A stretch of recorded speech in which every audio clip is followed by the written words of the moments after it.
73 years carrying this family on my shoulders.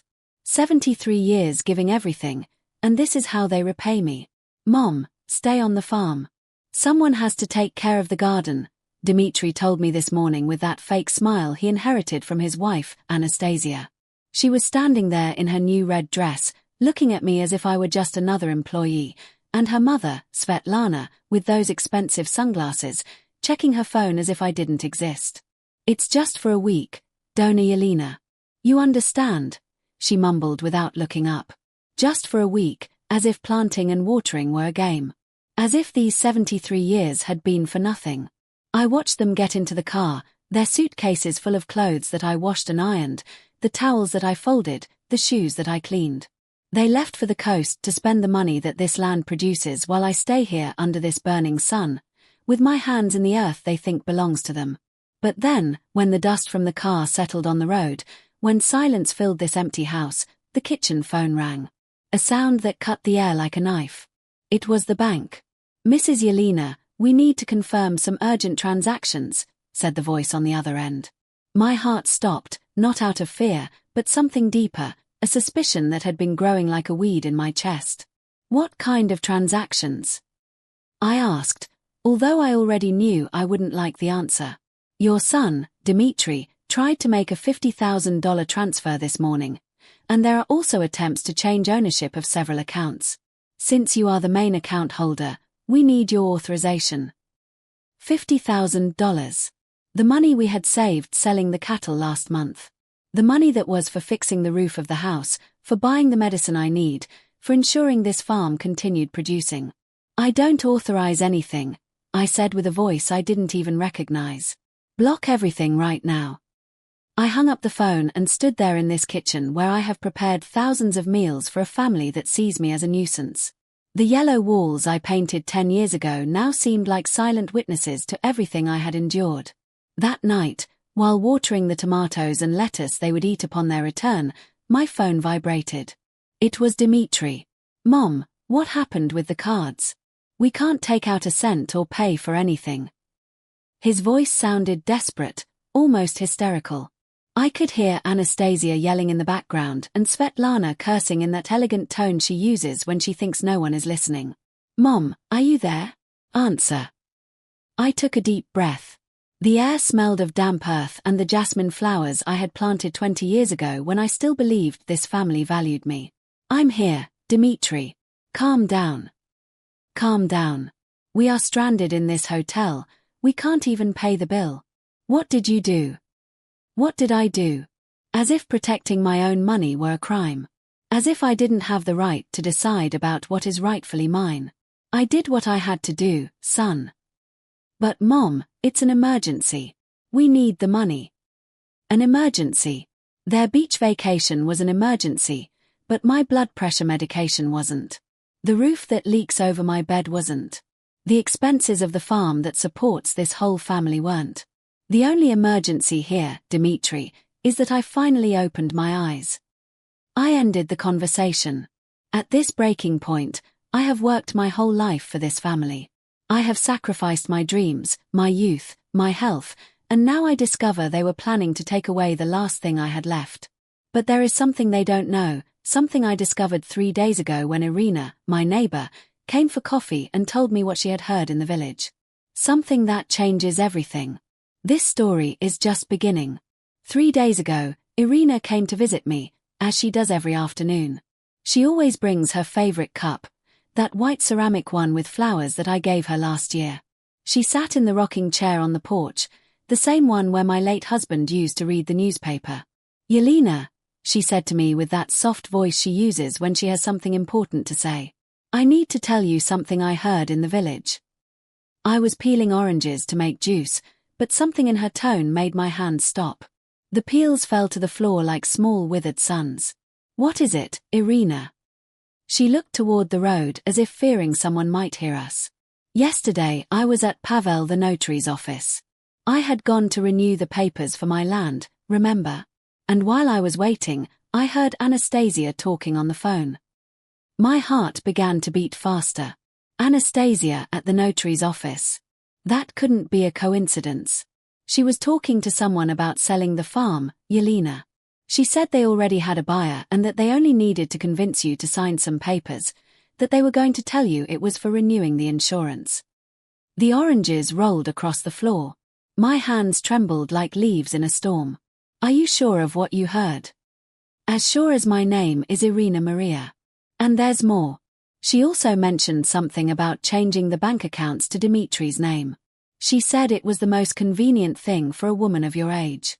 And then, Yelena, I heard something that froze my blood. She said that after the sale, they were going to take you to a nursing home in the capital, that they had already set aside the money to pay for it.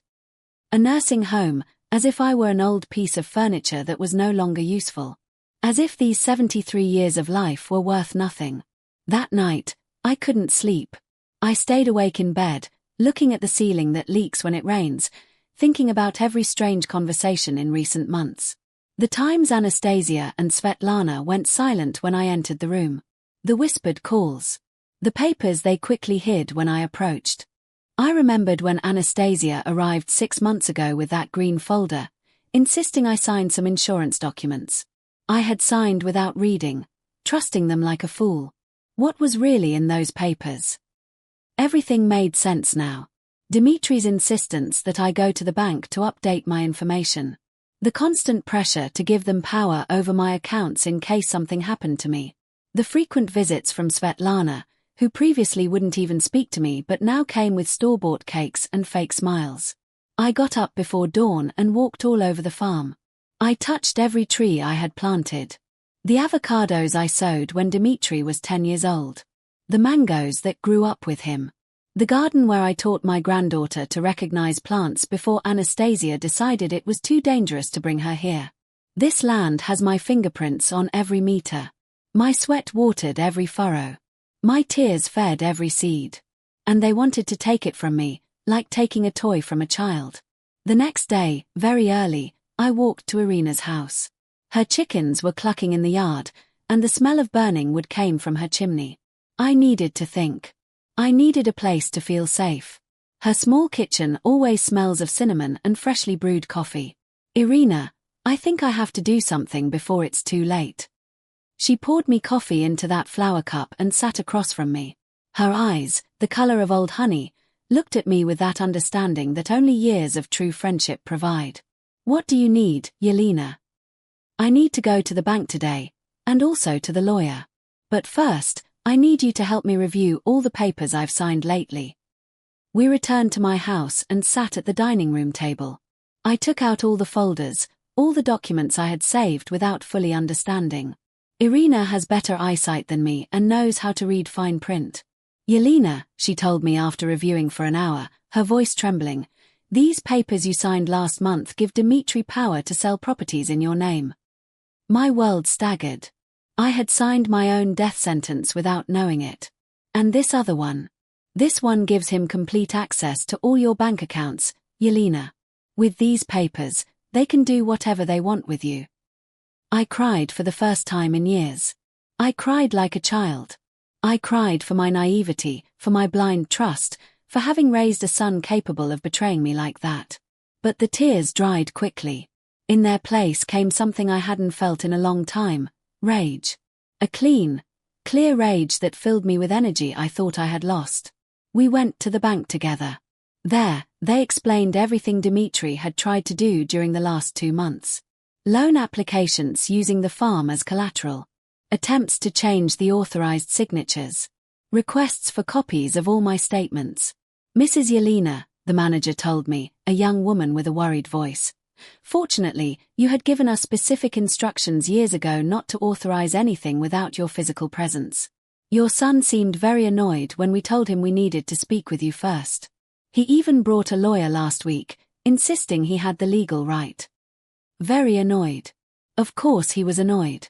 His plans to rob me were failing because of a detail he had forgotten years ago when my Who's band died. I had been cautious. I had put those restrictions in place in case I ever lost my memory. What can I do to protect myself completely? I asked. Cancel all the powers of attorney you have granted. Change all passwords. Establish new restrictions. And if you want my advice, Mrs. Yelena, do it today. Afterward, we went to the lawyer, Nikolai. An older man, one of those who inspires confidence just by looking at them. His office is full of books and smells of old wood and wisdom. Dona Yelena, what you tell me is very serious, but it has a solution. These documents you signed can be revoked. You were under emotional pressure. You did not have independent legal representation, he explained. He showed me my rights. He showed me how to protect my assets. How to ensure that no one could take away what was rightfully mine. I signed new documents. I changed all authorizations. I put legal locks that neither Dmitri, nor his wife, nor his mother-in-law could break. And what if they try to force me to sign something? I asked. These documents protect you, Dona Yelena. No one can force you to do anything with your property, and if someone tries, that is called coercion and is a crime. Furthermore, I have notified the bank and the notary's office. Any document they try to present with your signature will be verified directly with you. I returned home that afternoon feeling different. As if I had woken up from a long, confusing dream. The farm looked the same. The same green mountains in the background, the same infinite sky, the same trees I planted with my own hands decades ago. But I was no longer the same woman who had left that morning. For the first time in months, maybe years, I felt in control of my own life. That night, when Dmitri called me to announce the trip, I already knew exactly what I was going to do. I let them leave. I let them believe they had one. That old Yelena would obediently stay home, tending the garden like just another employee. But while they packed their bags, I packed mine too. Not to leave anywhere, but to stay. To plant my roots deeper than ever. And when the bank phone rang the next day, I was ready. The storm was just beginning, but for the first time in a long time, I had the umbrella. Dimitri's call woke me up on the second day. His voice sounded different, sharper, with that tone he used as a child when he knew he had done something wrong. Mom, there's a problem. The cards don't work, none of them. I sat up in bed slowly, feeling the morning sun stream through the window that overlooks the patio. The chickens were already clucking, asking for their food. Life went on normally while theirs crumbled 300 kilometers away. What kind of problem, Dmitri? We can't pay for anything, not the hotel, not the food, not the gas. It's as if all the accounts were blocked. I heard Anastasia yelling in the background. Her voice reached me distorted through the phone, but I managed to understand some words. Useless, your mother, fix this. Mom, I need you to go to the bank right now. It must be a system error. A system error, as if I were that naive. It's not an error, Dmitri. Silence. A long silence that filled with the sound of waves I heard in the background. They were at the beach under expensive umbrellas while I was supposed to be sweating in the garden. What do you mean it's not an error? I mean that I cancelled all the cards. I blocked all the joint accounts. I withdrew all the authorizations you had. Another silence. This one heavier than the last. Mom, you can't do that. We depend on that money. We, as if we were partners. As if they had worked a single day on this farm to earn that money. Oh yes. And whose money do you think that is, Dmitri? It's family money, you can't just leave us stranded here. Family, that word they had been using to manipulate me for months. Family when they needed money. Family when they wanted me to sign papers. But not family when they planned to sell my house and lock me in a nursing home. Dmitri, everyone, come home right now. We can't come, we don't have money for gas. Then walk, or borrow, or do whatever you have to do, but come home. I hung up before he could respond. My hands didn't tremble this time. I felt strangely calm, like when the shock passes after an accident and you realize you're still alive. That morning, I worked the garden like never before. I planted new seeds of cilantro and parsley. I watered the tomatoes that were starting to ripen. I pulled the weeds growing between the lettuce. Every movement was an affirmation. This land is mine. These plants are mine. This life is mine. Irina arrived around noon, as always, but this time she didn't bring her flower cup. She brought a bag full of freshly made empanadas and a bottle of aguardiente, firewater. To celebrate, she told me with a smile that wrinkled her whole face. Celebrate what? That you finally got your guts back, Yelena. We sat on the porch, eating empanadas and taking small sips of the aguardiente that burned my throat in the best way. The midday sun fell upon us like a blessing. Do you think I did the right thing, Irina? Girl, the only thing you did wrong was taking so long to do it. She then told me that for months she had seen how I was fading.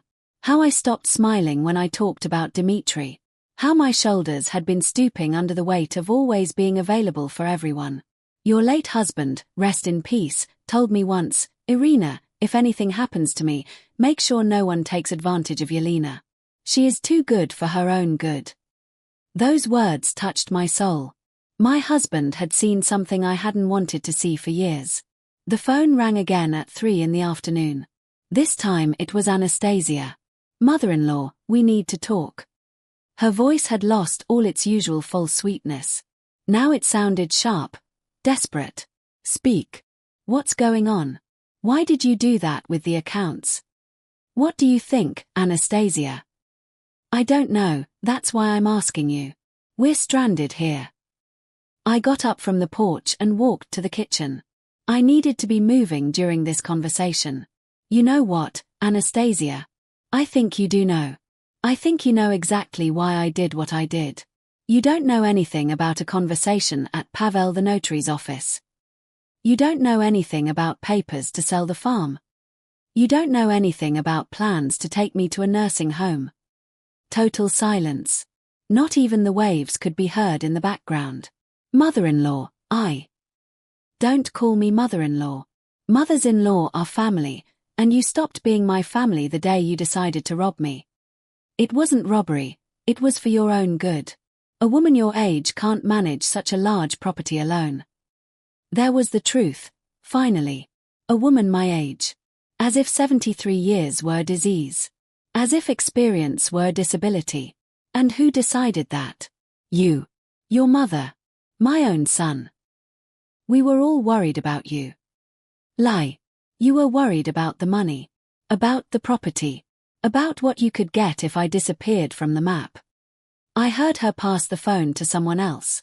It was Svetlana. Yelena, let's be reasonable. You can't stay alone on that farm forever. You need help, you need care. Svetlana's voice sounded condescending, as if she were explaining something to a foolish child. You know what I need, Svetlana. I need you and your daughter to stay away from my family. I need you to stop manipulating my son. And I need you to understand that this farm is going to be mine until the day I die. You are making a terrible mistake. Without us, you cannot manage the business. You don't understand banks, or taxes, or anything. There it was again, the same old song. The poor old woman who doesn't understand anything. The same woman who had managed this farm for 40 years. Who had raised cattle. Who had negotiated with buyers. Who had paid taxes and managed employees long before Anastasia even knew how to write her name. You know what, Svetlana? You are right about one thing. I did make a terrible mistake. But it wasn't today. It was 6 months ago when I trusted you.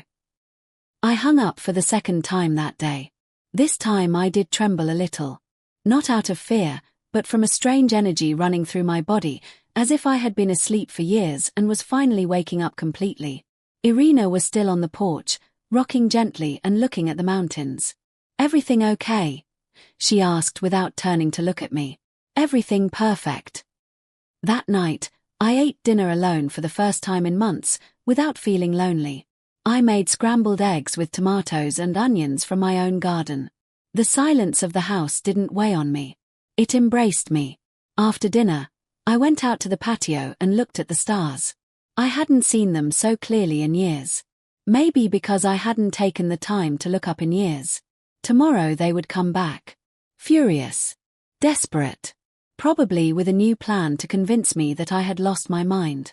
But for the first time in a long time, I knew exactly who I was and what I wanted. They arrived at sunset on the third day, like a storm seen coming from afar. Dimitri's car raised a cloud of dust on the road that took several minutes to settle. I was watering the garden plants, but I left the hose running and sat in the rocking chair on the porch to wait for them. They got out of the car like actors in a badly rehearsed play. Dimitri first, with that face of a scolded child he used when his father caught him playing tricks. Anastasia followed, in her wrinkled green dress and hair disheveled from the trip. And finally, Svetlana, adjusting her sunglasses even though the sun was already setting. None of them looked directly at me at first. They stood there as if waiting for me to speak first. As if I owed them some explanation. The silence stretched so long that even the cicadas fell quiet. "Well," I finally said, without getting up from the rocking chair. Dimitri was the first to walk toward the porch. His steps sounded heavy on the wooden planks that his father had put in 15 years ago. "Mom, we have to talk." "Talk?" He sat on the step, that position he used as a child when he wanted me to forgive him for something. But now he was 42 years old, and childhood tricks didn't work on me anymore. "I don't understand what happened. Why did you do what you did?" "Seriously, you don't understand, Dimitri." Anastasia approached then, in those heels that had no place on a farm and made her walk like a duck. "Mother-in-law, I think there was a misunderstanding. We never wanted to hurt you." I looked at her directly for the first time. Her eyes were swollen. She had probably cried during the trip, but they weren't tears of repentance.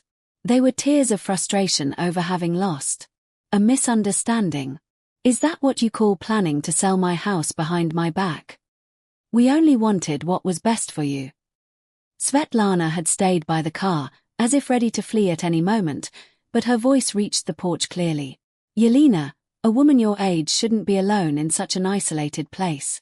It's dangerous." I stood up from the rocking chair for the first time since they arrived. My legs felt solid, firm, as if they had recovered a strength I had forgotten I had. "Dangerous? You know what's dangerous, Svetlana? Trusting family who plans to rob you. Signing papers without reading because you believe your own son would never harm you." Dimitri stood up too. In his eyes, I saw something I had never seen: fear. Fear that his plan had completely failed. "Mom, the papers you signed were just to protect you. So that if something happened to you, we could help you." "Protect me? By calling me crazy? By telling people in the village that I'm losing my memory?" The color drained from his face. He didn't know I had overheard that conversation last week when they thought I was taking a nap. "I never." "Yes, you did. You told Pavel that I was starting with dementia. That sometimes I didn't remember things. That it was necessary for you to have legal control over my decisions." Anastasia took a step back. Her heels sank into the soft soil of the garden. "Dimitri, we should leave. She is agitated." "I'm not leaving. She's my mother and I'm going to fix this." "Fix what exactly?" I asked. My voice came out stronger than I expected, filling all the space between us. "Fix this misunderstanding. Make you understand that everything we did was thinking of you." I stepped off the porch and walked until I was standing in front of him. Dimitri is tall, he always was, but at that moment, I felt taller than him. "You want me to understand? Perfect. Then explain why you had a buyer for the farm. Explain why you had already set aside money for a nursing home. Explain why Anastasia was checking prices for apartments in the capital." Every word I spoke was like a blow. I saw them shrink. Look for excuses they no longer had. "Mom, we didn't." "No more lies. I've heard enough lies." Svetlana finally approached, walking with that false elegance she uses when she wants to impress. "Yelena, be reasonable. You can't live alone forever. You need someone to take charge of your things. Someone like you. People who plan to rob me and then discard me like an old dog. No one was going to discard you. The home we chose is very good. It has gardens and activities." There was the full confession. She wasn't even trying to deny it anymore. A home with gardens and activities. And when did they ask me if I wanted gardens and activities? Dimitri ran his hands through his hair, frustrated. Because we knew you were going to say no. You are too stubborn to accept help. Help. Selling my house is help. Robbing my savings is help. We weren't going to steal anything. The money was going to be used to take care of you. Lie. The money was going to be used for you to live comfortably while I rotted in a nursing home. Anastasia started crying again. Those manipulative tears she used every time things didn't go her way. Mother-in-law, please. We are family. We can solve this. Family? You call this family? I walked into the garden and cut a white rose from the rosebush I planted when my granddaughter was born. I held it in my hands, feeling the soft thorns against my fingers. You know what real family is? Family is Irina, who warned me about your plans. Family is Nikolai, who helped me protect my rights without asking for anything in return. Family is this land that has sustained me for 40 years. But we are your blood. Dmitri yelled desperately. Blood means nothing if the heart is rotten. Svetlana stepped forward then, with that fake smile she reserved for special occasions. Yelena, let's be practical. You need us more than you think. Who is going to take care of you when you get sick? Who is going to manage the farm business? I will take care of myself alone, as I have for 73 years. And as for the farm business, I have some news for you. I returned to the porch and pulled the papers I had signed that morning with Nikolai. Yesterday I signed a new will. Everything I own will go to a foundation that helps abused women. Not a cent, not a meter of land will be for you. The silence that followed was different from all the previous ones. It was a silence of defeat, of destroyed plans, of dreams of easy money evaporating like dew in the morning. Dmitri sat on the step again. But this time not like a child seeking forgiveness. He sat like a man who finally understood the consequences of his actions. Mom, you can't do that. I'm your only son.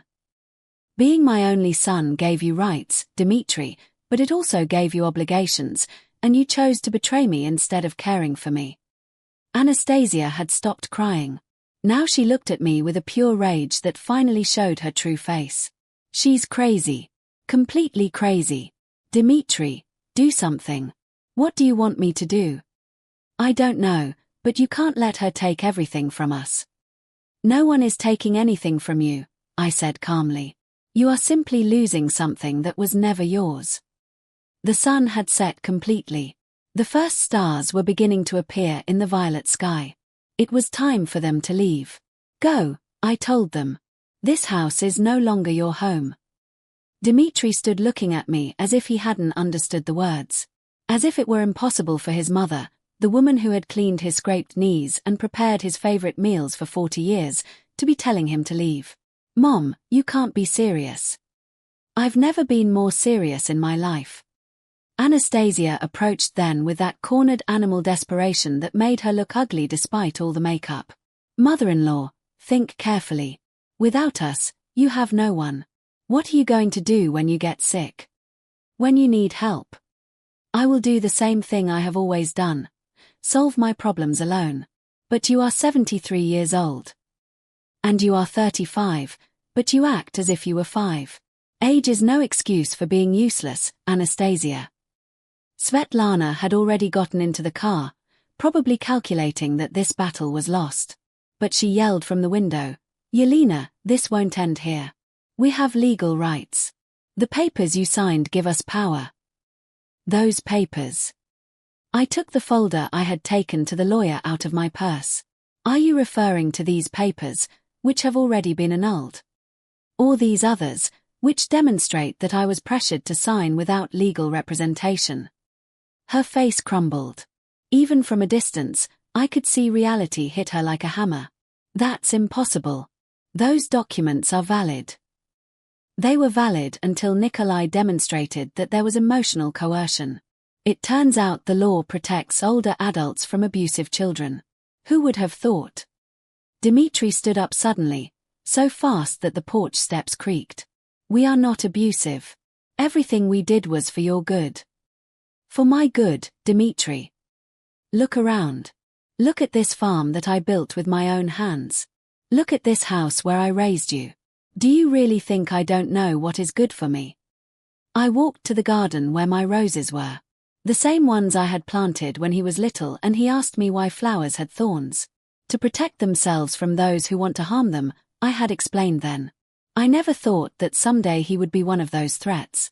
Look, Dimitri, do you see these roses? I planted them 20 years ago. I have cared for them. I have pruned them. I have protected them from pests. No one else knows how to care for them like I do. No one else knows how much water they need, when to fertilize them, how to protect them from the cold. I turned toward him, holding the white rose I had cut. This farm is the same. I know how every meter of this land works. I know every tree, every animal, every problem that can arise. I have managed droughts, floods, pests, low prices, high prices. I have done it alone for years, especially after your father died. But Mom, don't. Let me finish. During all these years, did you ever see me fail? Was a harvest ever lost because of me? Were we ever unable to pay the bills? Did this family ever suffer need? He couldn't answer because the answer was no. I had never failed. I had never let anything bad happen to this family. Then why did you decide that I could no longer take care of myself? Why? Because Anastasia told me that. There it is. Anastasia told you. And since when does Anastasia know more about my life than I do myself? Anastasia stepped forward with closed fists. I only wanted to help. Your son was worried about you. Lie. My son was worried about the money, and you were worried about getting a house without having to work to pay for it. That's not true. No. Then explain why the day after signing the papers, you had already set aside $50,000 to buy an apartment in the city. Dimitri's face went white. He didn't know I had seen the messages on his phone when he left it on the table during lunch. How do you know that? Because I'm not blind, Dimitri, nor deaf, nor stupid. I saw the messages with the real estate agent. I saw the blueprints for the apartment you wanted to buy with my money. Svetlana got out of the car again. But this time she looked like a wounded beast. All that is normal. Children always inherit from their parents. We were just advancing the process. Advancing? Do you mean you were waiting for me to die? I don't mean that. I mean it was logical to plan the future. The future. My future, without asking me what I wanted for my future. I walked to the fence that divides my property from Irina's. In the distance, I could see the light from her kitchen.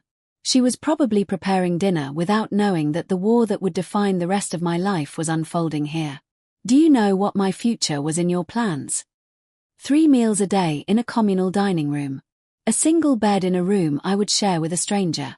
Scheduled activities as if I were a 5-year-old girl. Visits once a month if you had time.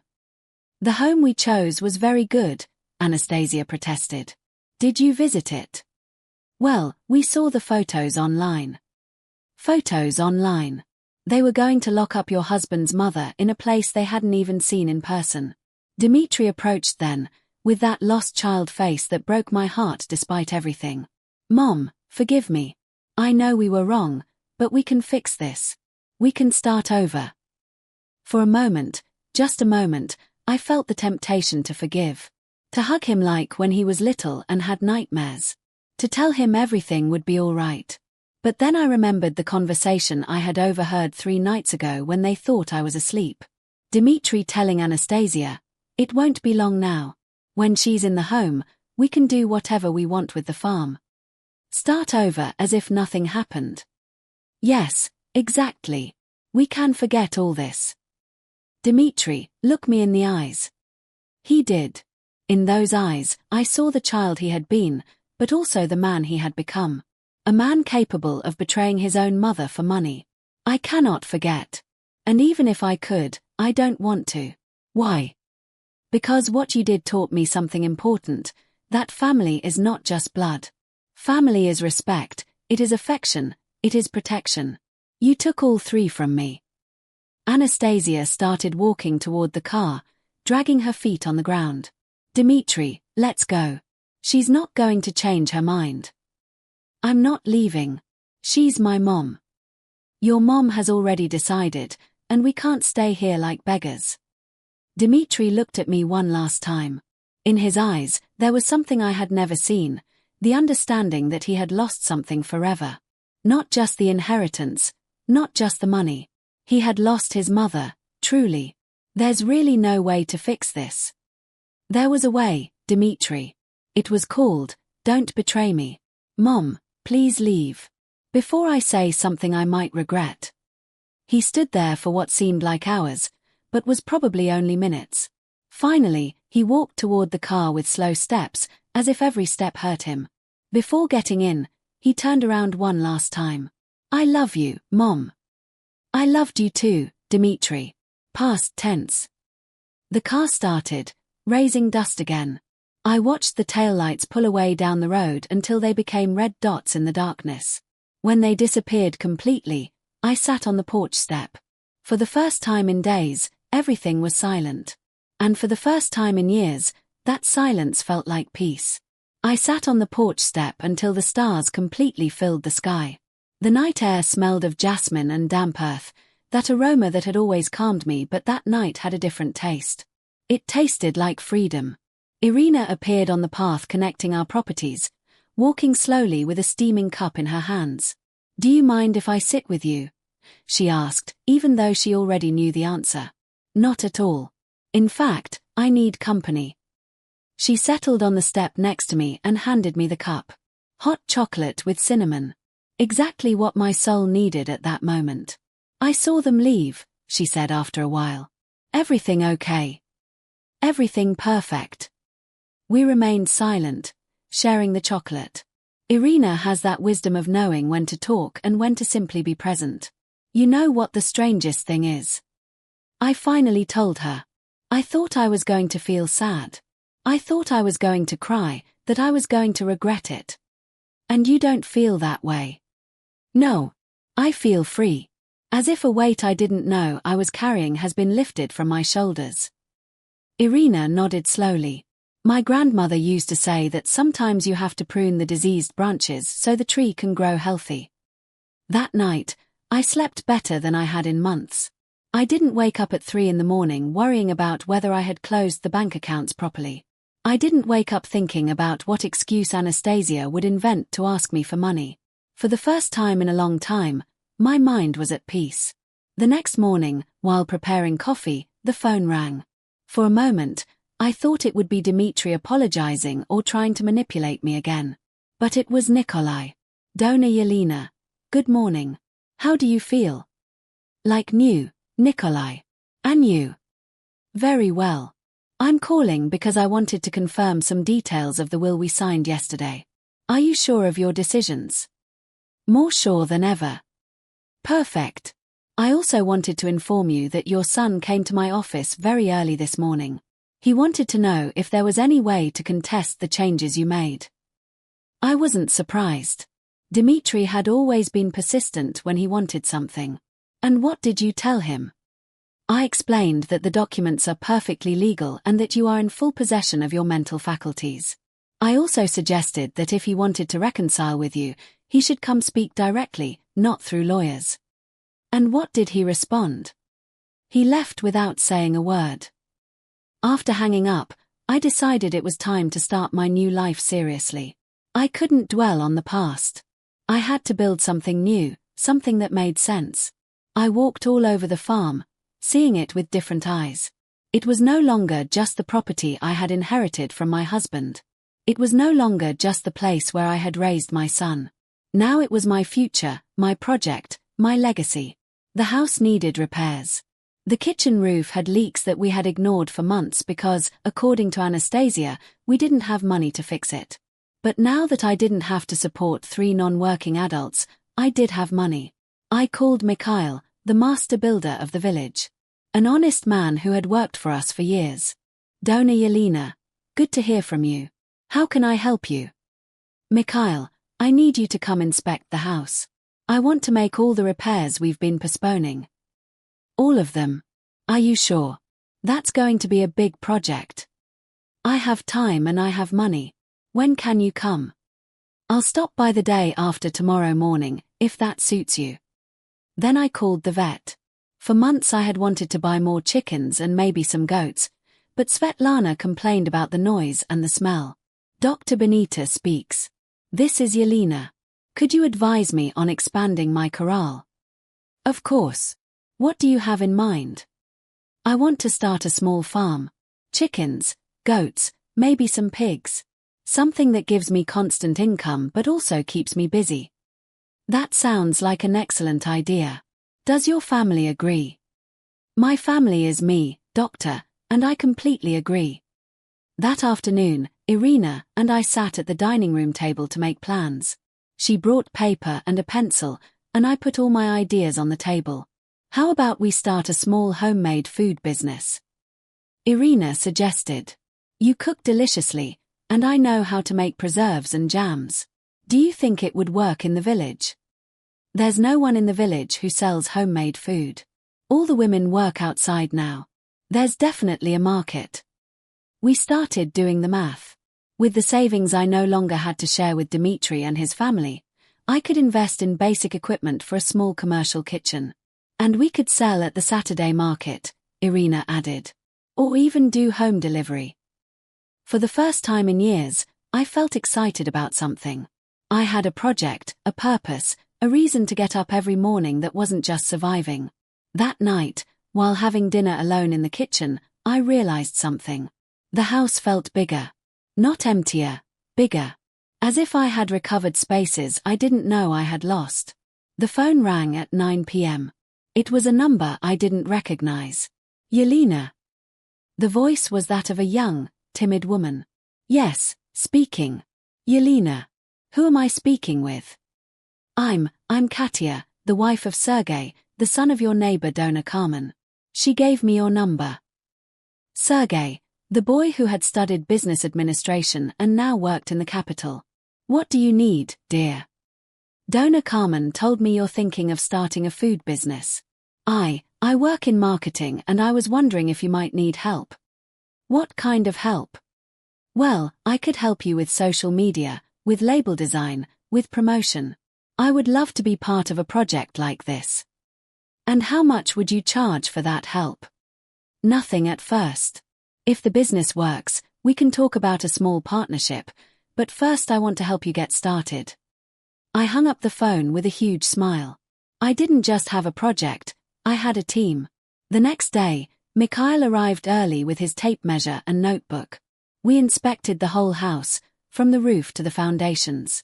Dona Yelena, this house is solid. It just needs love and maintenance. How long would it take to leave it like new? About 3 months, working every day. But it will look like a palace. Do it. While Mikhail took measurements, I walked to the back of the property where I had always wanted to build a small workshop. My late husband had dreamed of having his carpentry shop there, but we never found the time or the money. Now I had both. I took out my phone and dialed the construction company's number. Good morning. I need a quote for a new construction. What kind of construction? A carpentry workshop and next to it, a small commercial kitchen.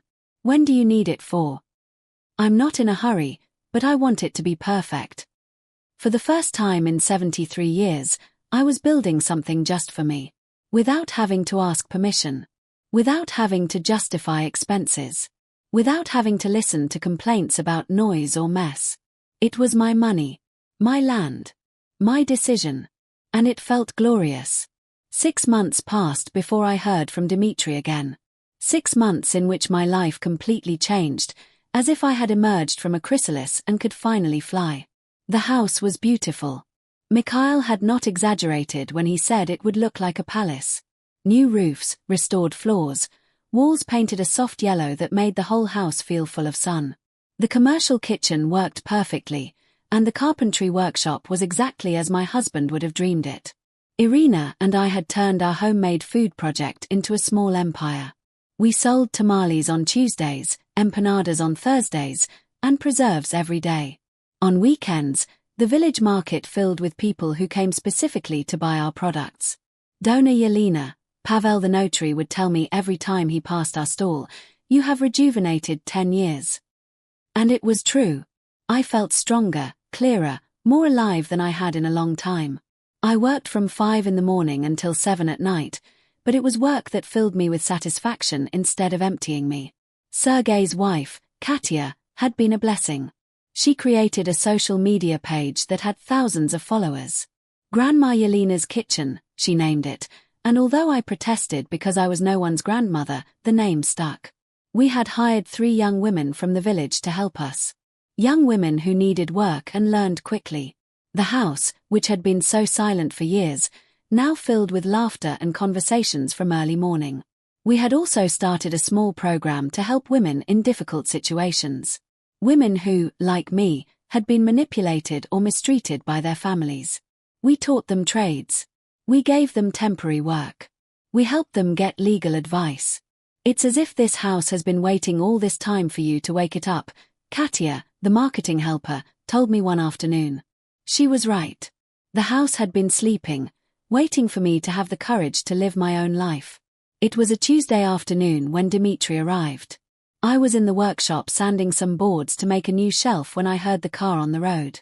But this time, he didn't arrive with rage or desperation. He arrived alone, walking slowly, like someone coming to apologize. I saw him from the workshop window. He had lost weight. His clothes looked less cared for, and he had several days' beard that made him look older. He stood in the yard, looking at all the changes as if he couldn't believe it was the same house. I walked out of the workshop, wiping my hands on my apron. I didn't run towards him, but I didn't hide either. "Hello, Mom." "Hello, Dmitry." We stood there separated by a few meters that felt like kilometers. "The house looks different. It's alive again." He nodded slowly, as if he understood the message behind my words. "Can I sit down?" "It's your decision." He sat on the porch step, in the same place where he had sat last time. But now he looked small, defeated. "Mom, I came to apologize." I didn't answer. I had learned the power of silence. I know what we did was wrong.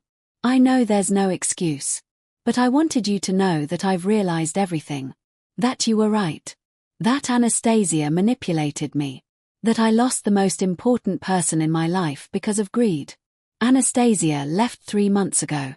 She took everything she could and left with a man she met in the city. I didn't feel satisfaction hearing that. I didn't feel pity either.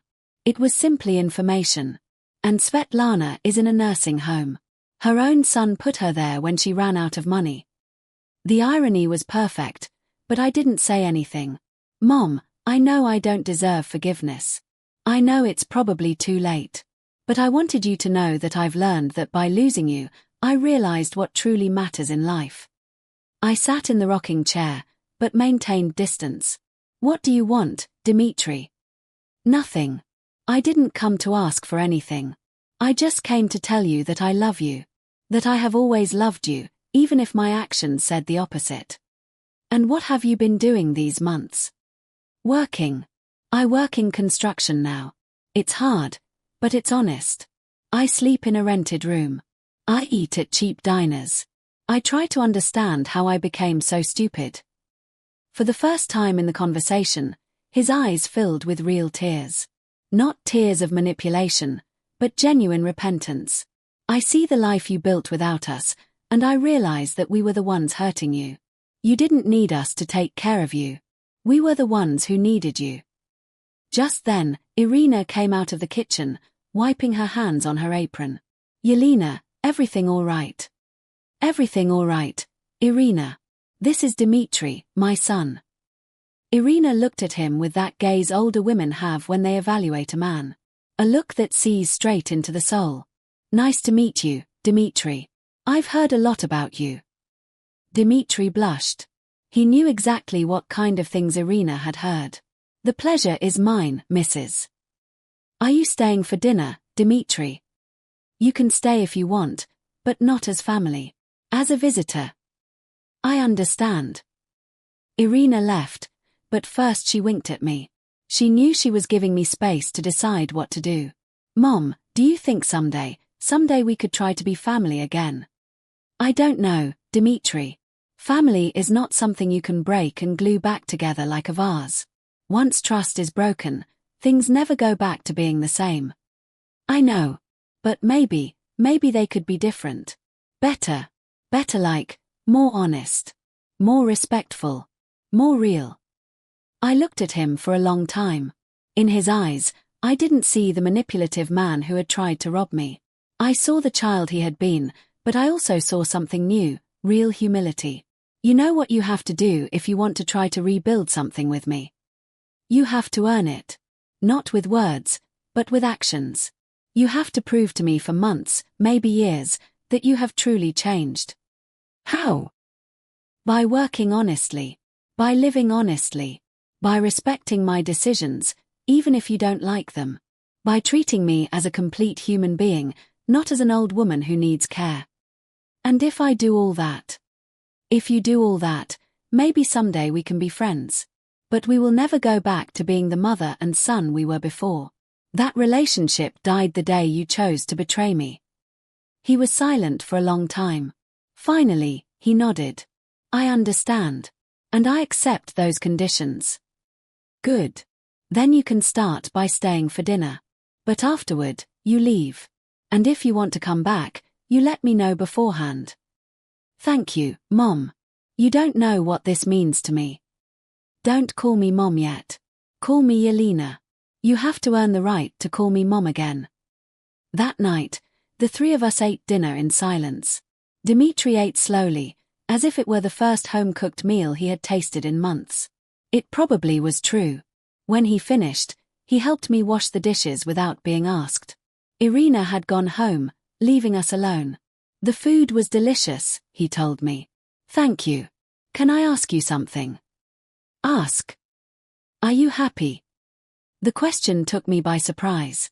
No one had asked me that in years. Yes, I said after thinking. For the first time in a long time, I am happy.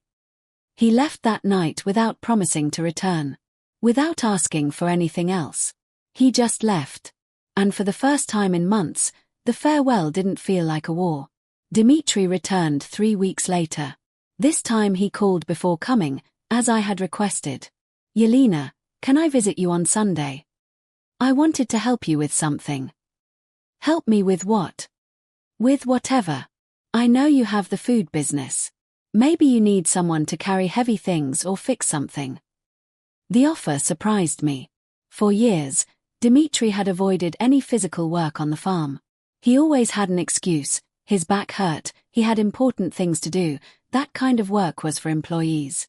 Come Sunday at 8 in the morning. There are some things I need fixed. He arrived on time, dressed in work clothes and old boots. He looked different. Thinner, but also stronger, as if the physical labor had hardened him in a good way. What do you need me to do? The goat corral needs repair. Some boards are loose. He worked for 4 hours without complaining. I watched him from the kitchen window while preparing empanada dough. He moved differently. With more care, with more respect for the tools and materials. He was not the same man who before considered this kind of work beneath him. At noon, I brought him a glass of cold water and a plate of food. Thank you, he said, and sat down to eat on the ground, leaning against a tree. Why are you doing this, Dmitri? Fixing the corral, not that. All this. Coming. Working. Acting as if you were another person. He chewed slowly before responding. Because when I lost you, I realized I had lost the only person who truly knew me. The only one who loved me unconditionally. I loved you unconditionally until you put conditions on it. I know. And I also realized something else. What? That I never truly knew you. I thought you were just my mom, the woman who took care of me. But you are much more than that.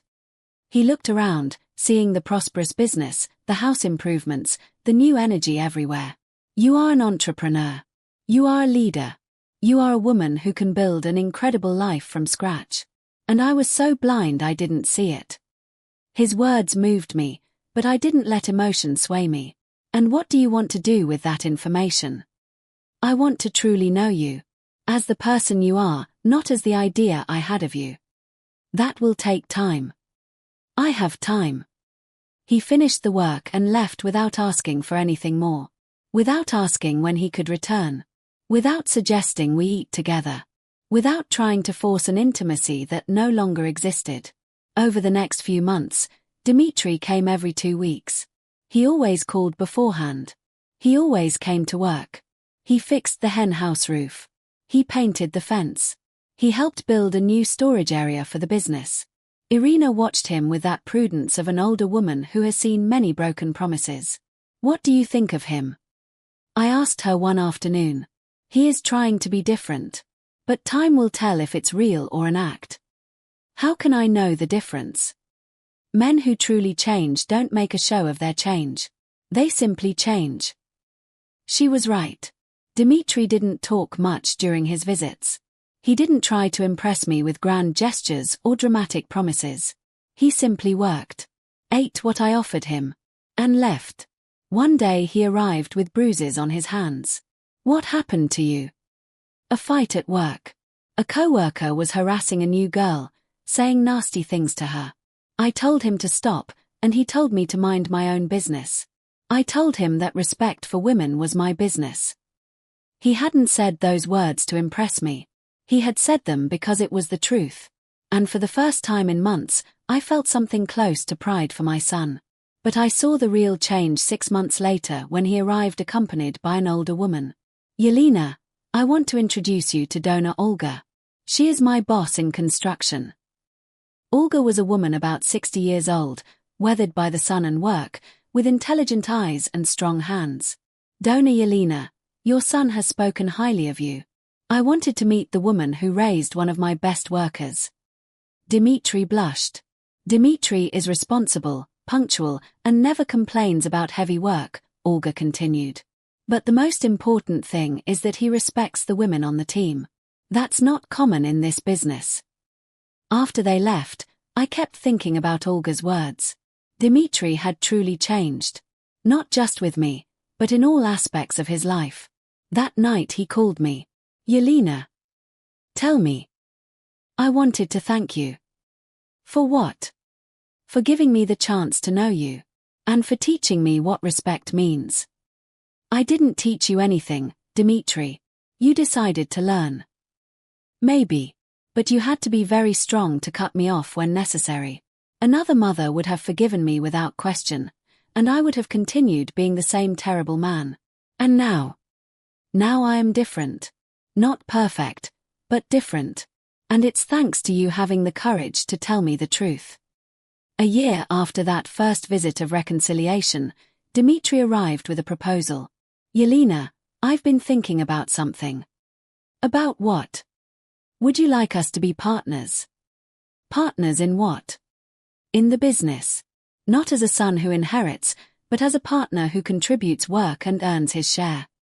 The idea intrigued me. What would you contribute? Physical labor. Deliveries. Construction of a bigger kitchen if you decide to expand. And something more important, respect for your leadership. And what would you want in return? A fair salary. Participation in the profits if the business grows. And maybe someday, if I earn it, for you to call me son again. I looked at him for a long time. In his face, I no longer saw the man who had tried to rob me. I saw someone who had paid the price for his mistakes and had decided to build something better. And if things go wrong? If we fight again? Then we separate as partners who didn't work out. But not as enemies. And if it works? If it works, we build something together. Something we can both be proud of. It was a risky proposal, but it was also an honest proposal. Give me time to think about it. All the time you need. That night I spoke with Irina. What do you think? I think he's no longer the same man who betrayed you. But I also think you are no longer the same woman who let herself be betrayed. Do you think I should try it? I think you should do whatever makes you happy, but with your eyes wide open. 2 weeks later, I gave him my answer. I accept the partnership, but with very clear conditions. Whatever you say. Written contract. Review every 6 months. And at the first sign of disrespect, everything ends. I accept. Good. Then we start on Monday. And Dimitri. Yes, you can call me Mom again. You've earned it. For the first time in almost 2 years, I saw him cry. But these were tears of gratitude, not manipulation. Thank you, Mom. I won't fail you again. I know. Because if you fail me this time, there won't be a third chance. I know. And I promise you won't need 1 inch. 3 years have passed since Dimitri and I became partners. 3 years in which we have built something neither of us could have imagined when everything fell apart. The business grew beyond our most ambitious dreams. Grandma Yelena's kitchen now has 2 branches. One in the village and one in the city. We employ 15 people. All women from the area who needed decent work. Katia, the girl who helped us with marketing, is now our general manager. But the most important thing is not the numbers in the bank accounts. The most important thing is what we built as a family. Dimitri kept every one of his promises. He works from 5 in the morning until night. He handles deliveries. He supervises the construction of new facilities. And never, not once, has he questioned my decisions as the boss. You know what I like most about working with you? He told me recently while we were loading boxes for a large delivery. What? That I finally see you as you really are. Not as the mom who took care of me, but as the intelligent and strong woman you always were. Those words filled my heart in a way I hadn't felt in years. Irina remains my partner and my best friend. She now lives in the house with me officially. We converted the guest room into her personal bedroom. And at night, we sit on the porch to plan new projects while drinking herbal tea we grow in our garden. Can you imagine if someone had told us 5 years ago that we would be successful businesswomen in our 70s? Irina tells me, laughing, I would have told you you were crazy. And you would have been wrong. The program to help abused women turned into a Rayal Foundation. We have a small shelter in the back of the property where women fleeing abusive situations can stay while rebuilding their lives. We teach them. We help them with legal advice. And we support them until they can stand on their own feet. Yesterday, a 25-year-old girl arrived with 2 small children. Her husband had threatened to take the children if she left. The same threat Anastasia had used with me. With my own resources. Can I really stay here without paying anything? She asked me with eyes full of fear.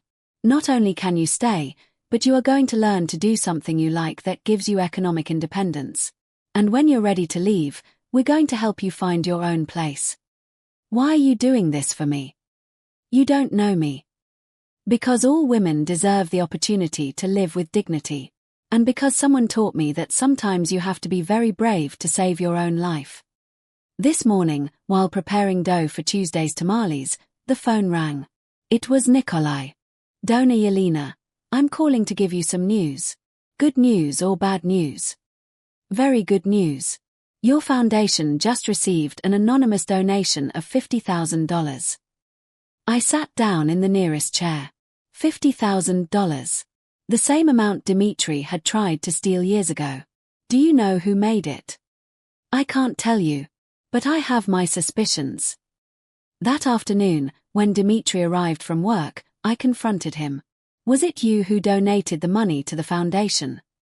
He blushed, just like when he was a kid and I caught him doing something he shouldn't. How did you know? Because it's exactly $50,000. The same amount you tried to rob. It's not all the money I owe you, but it's a start. Dimitri, that money was for you. You're my partner, too. No, Mom. That money was my way of closing a circle. Of turning something bad into something good. I stood up and hugged him. A real, deep hug, full of the love that had been stored up during years of pain. I'm proud of you. And I'm proud to be your son. This afternoon, as the sun sets over the mountains that have watched my whole life, I sit in the rocking chair on the porch to reflect on these last few years. The house is full of life again. Laughter can be heard from the kitchen where the girls finish cleaning up after the workday. Voices can be heard from the shelter where the women we are helping read stories to their children. The sound of goats and chickens can be heard in the corral that Dimitri repaired with his own hands. Irina comes out of the kitchen with 2 cups of hot chocolate, as she does every night. "What are you thinking about?" she asks me. That my husband was right. About what? He once told me that women are like trees. That we can survive the most terrible droughts, but when the rains come, we blossom more beautifully than before. He was a wise man. Yes. And I think he would have liked to see what I became. Dimitri arrives in his truck, tired but smiling. He now lives in a small house he bought in the village, but he comes to dinner with us almost every night. "How was the day?" I ask him. "Perfect. We delivered everything on time. The customers were happy. And donor Olga offered me a bigger contract for next month." "And are you going to accept it?" "Only if you agree. I don't want it to affect our business." That's the difference now. He asks me. Now he respects my opinions. Now he understands that we are partners, not boss and employee. Accept it. The business can handle itself for a few weeks. Thanks, Mom. The three of us ate dinner in the dining room, talking about plans to expand the shelter and maybe open a third branch. Katia wants us to explore the possibility of selling our products online throughout the country. Can you imagine, Yelena? Irina says. Women all over Mexico eating your tamales. Our tamales, I correct her. We built this together. After dinner, Dimitri goes home, and Irina retires to her room. I stay a little longer on the porch, looking at the stars that shine clearer than ever. I think about the woman I was 5 years ago. A woman who had become invisible. In her own home. A woman who had lost her voice, her strength, her dignity. A woman who was so used to giving that she had forgotten she also had the right to receive. That woman died the day I decided to block the bank accounts. She died when I chose to defend myself instead of continuing to be a victim.